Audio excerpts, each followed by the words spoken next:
अस्सलामुअलैकुम। कमाल बेला हाजिर हूँ बेला नगरी से। और पहले तो बहुत शुक्रिया आपका कि आप हमारी वीडियो जो भी एक दो आई हैं उसको पसंद कर रहे हैं, and that is actually a big encouragement for us. आज मैं एक दो मिनट लूँगा आपके, और मैं हाज़िर हुआ हूँ एक वीडियो बहुत वायरल हुई है नेट पे, जो कि सेटेलाइट व्यू है लद्दाख में LAC पर। LAC is line of actual control between India and China. और उसमें आप देख सकते हैं कि दोनों फोर्सेस का एक छोटा सा कॉन्टिजेंट है और एक दूसरे से वो दिका मुश्ती हो रही है। तो इसको समझने के लिए मैं चाह रहा था कि मैं पहले आप ये समझ लीजिए कि लद्दाख जो है वो एक नॉर्थ इंडिया में, पाकिस्तान इंडिया चाइना का जो नॉर्दर्न एरिया है उसमें 1,17,000 स्क्वायर किलोमीटर का एक एरिया है।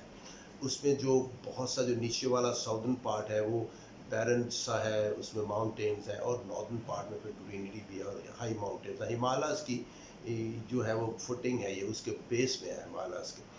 और चाइना से पूरा एक रूट है उसके नॉर्थ में, शुमाल में, जो कि जाता है साथ साथ पहाड़ों के, और वो तिब्बत तक जाता है। और ये मॉक्स जो थे, जो कि बुद्धिज़्म के जो पैरोकार हैं, उनका एक बहुत बड़ा रिलीजियस आस्पेक्ट भी है कि वहाँ से वो लोग ट्रैवल किया करते थे। इसकी अगर हम बहुत पुरानी हिस्ट्री की बात करेंगे तो 975 में नामागोन डायनेस्टी यहाँ पे इस्टेब्लिश हुई, और वो चलते रहे। आप यूँ करते रफली आप कह लीजिए कि जब महमूद गजनवी इंडिया पे अटैक कर रहे थे 1000 ईस्वी से 1500 ईस्वी तक, महमूद गजनवी तो इनमें तो 1500 ईस्वी तक नहीं गए, वो तो 1000 ईस्वी के ही कुछ साल उन्होंने 18 हमले किए। मगर उस वक़्त ये डायनेस्टी वहाँ पे कायम थी। और फिर उसके बाद अगर हम थोड़े से मॉडर्न तरफ आ जाए तो ये डिफरेंट स्टेट्स को मिलके एक कश्मीर, जम्मू एंड कश्मीर का जो इशू है उसको समझने के लिए आप ये देख लीजिए कि एक स्टेट जम्मू एंड कश्मीर है, एक गिलगित बल्तिस्तान है और एक लद्दाख है। ये तीनों आपस में मिली हुई तीनों स्टेट्स हैं, और ये तीनों मुख्तलिफ टाइमों में इकट्ठी भी रही हैं और एक दूसरे से अलहदा भी रही हैं। लद्दाख जो है वो, जैसे मैंने कहा कि वो इंडिया, चाइना, पाकिस्तान को मिलाती है नॉर्थ में, और उस को जो है 1834 में गालिबन जो है महाराजा गुलाब सिंह का जो एक कमांडर था, जनरल था, जोरावर सिंह, उसने इसको अपने साथ मिलाया था। अब आप ओके, तो जब ये एक्सेशन हो गई है और यहाँ पे पाकिस्तान ने एक्सेप्ट नहीं किया, मुस्लिम्स ऑफ कश्मीर ने एक्सेप्ट नहीं किया, दूसरी तरफ लद्दाख में जो चाइनीज़ थे उन्होंने एक्सेप्ट नहीं किया, और ये फोर्सेस जो है वो आपस में विद इन दी रीजन जो है वो लड़ने लगे। और फिर 49 में इंडिया जो है वो UNO गया और वहाँ पे सीज़ फायर हुई। हमारे यहाँ जो एरिया जेलम के साथ आप जिसको मदाद कश्मीर कहते हैं, वहाँ तक हम लोग ले चुके थे। और चाइना जो है, जहाँ पे उनकी LAC है, लाइन ऑफ एक्चुअल कंट्रोल, वहाँ तक वो ले चुके थे। तो दोनों को सीज़ फायर करा दिया गया, और UNO ने कहा कि हम अब इसका फैसला करेंगे प्लेबिसाइड से या इलेक्शन से या जो भी रूल बनते हैं उसके तहत। उसके बाद इंडिया ने ये चीज़ नहीं होने दी, प्लेबिसाइड भी नहीं होने दिया, चाइना की तरफ से जो प्रॉब्लम थी वो भी नहीं होने थी। और UNO की ज़ेर निगरानी ये जो पूरे का पूरा एरिया है, जिस तरह मैंने बात की कश्मीर, आज़ाद कश्मीर और जम्मू कश्मीर, इस तरह लद्दाख की LAC तक फोर्सेस जो हैं वो बैठ गई। पाकिस्तान ने भी कुछ एरिया लद्दाख का लिया हुआ है, चाइना ने भी कुछ लिया हुआ है, and there settled wherever they are.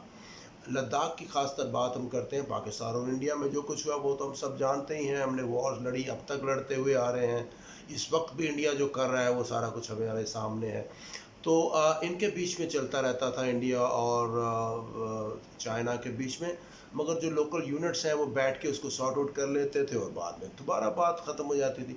1962 में इन्होंने प्रॉपर वॉर हुई, 1 महीना 1 दिन जो है वो वॉर चलती रही। उसमें चाइना ने, इंडियन घुस गए थे वहाँ पे, जिस तरह के हम लोग अगर आप कहें तो तो वो उन्होंने ना सिर्फ इंडियंस को वहाँ से पीछे भगा दिया, बल्कि LAC से आगे 20 माइल तक चाइना जो वो आ गया था 1962 में। उसके बाद जब सीज़ फायर हुआ, UNO बीच में इन्वॉल्व हुआ, तो दोबारा से वापस चाइना अपनी एक्चुअल पोजीशन पे आ गया और इंडिया के पीस भी उसको वापस किए। मगर अब देखना यह है कि जब से मोदी साहब आए हैं, Modi was actually an extremist, और 1965 की जो वॉर हुई, इसमें गुजरात का जो बॉर्डर है वहाँ पे ये अपनी फौजियों को चाय वाय पका के बनाते रहे थे। उसके बाद इसने एक सियासी पार्टी बनाई, और जो आरएसएस है, जो इनका राष्ट्रीय जो है उसका एक पॉलिटिकल विंग है बीजेपी, उसमें इन्होंने ज्वाइन कर लिया। और शुरू दिन से ही इसकी ये पॉलिसी रही है कि हम इसको महाभारत बनाएंगे, अटूटंग भारत बनाएंगे। बहुत ही अजीब और स्टूपिड आइडिया है मॉडर्न वर्ल्ड में। आप देखिए ना, अगर आप समझते हैं कि इस जगह पे सिर्फ वो लोग रहने चाहिए जो पहले सदियों पहले से यहाँ रह रहे हैं, तो फिर आप अपने सारे इंडियन वापस बुला लीजिए, अमेरिका से, बरतानिया से, जर्मनी से, फ्रांस से। इनके तो किसी मुल्क ऐसा है नहीं जहाँ पे ना हो, सेंट्रल अमेरिकन स्टेट्स में भी यहाँ पे लोग बैठे हुए हैं। तो फिर आप उनको वापस बुला लीजिए, there is no question of your sending your people over there. मगर इनका ये जो एक्सट्रीम माइंड है ये बहुत खौफनाक है, बहुत सिक है माइंड है। ऐसा नहीं है कि सारे हिंदू खुदा न खास्ता ऐसे हैं, बहुत से रीज़नेबल लोग हैं, हमने ऐसे लोग देखे हैं जो बहुत सेंसिबल हैं, बहुत रीज़नेबल हैं। मगर जिस तरह हमारे यहाँ भी एक एक्सट्रीमिस्ट फैक्शन है जो कि बहुत ही एक्सट्रीम पे चलता है, और इनके यहाँ भी है। और मोदी जो है वो उसका हेड है। Modi is a known terrorist. उसने गुजरात में पहले 1,500-2,000 मुसलमान का मैसेकर किया हुआ है। उसका अभी भी देख लीजिए, जो इंटरनेशनल साइट्स हैं उसमें उसको एज अ टेररिस्ट ही रिकग्नाइज किया जाता है। अमेरिका में तो उसका दाखिला ही बंद था, मगर इंडियन ने सम और दी अदर, मुझे नहीं पता कैसे उसको इलेक्ट किया।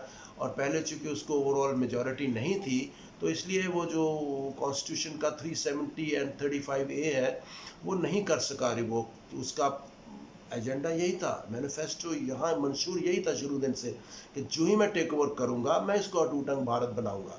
बहुत ही खौफनाक और ब्लड शेड वाला ये प्लान है। और अभी पिछले जो है कुछ महीने हुए, साल हुआ, उसने ये कर दिया। और उस वक्त से जो है वो खूनरेजी जो है वो चल रही है। कश्मीरी जो है उसके खिलाफ लड़ रहे हैं। ये तो कश्मीर का पार्ट है। इसी तरह लद्दाख में भी है, वहाँ पर भी अंदर घुसते रहते हैं बार बार, और कोशिश कर रहे हैं कि चाइना से वो हिस्सा वापस लें।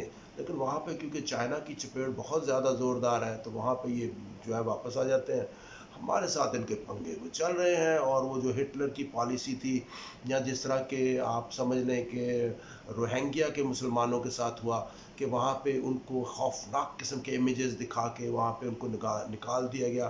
वो बांग्लादेश आए, इंडिया आए, वहाँ भी उनके दरवाजे बंद कर दिए गए। या हमारे साथ अफगानिस्तान में जैसे हुआ कि वहाँ से लोगों को पुश करके भेज दिया गया, और बहुत ही खौफनाक सूरत हाल पैदा हुई। तो डर यही है कि ये हमारे यहाँ भी उन लोगों को मजबूर करके भेजे कश्मीरियों को, और हम ना उनको निकाल सकते हैं और ना रख सकते हैं। बहरहाल चाइना के साथ इनका ये जो कॉन्फ्लिक्ट है वो चल रहा है। चाइना ने अपनी पहली दफ़ा इंटरनेशनल एक्नॉलेजमेंट भी इसको की है, अपनी फ़ौजें वहाँ पे जमा कर दी हैं। और इंडिया के लिए ये बहुत खौफनाक मुझे लगता है। और मैं ऑनेस्टली फील करता हूँ कि Modi has been the biggest disaster to Indian political history.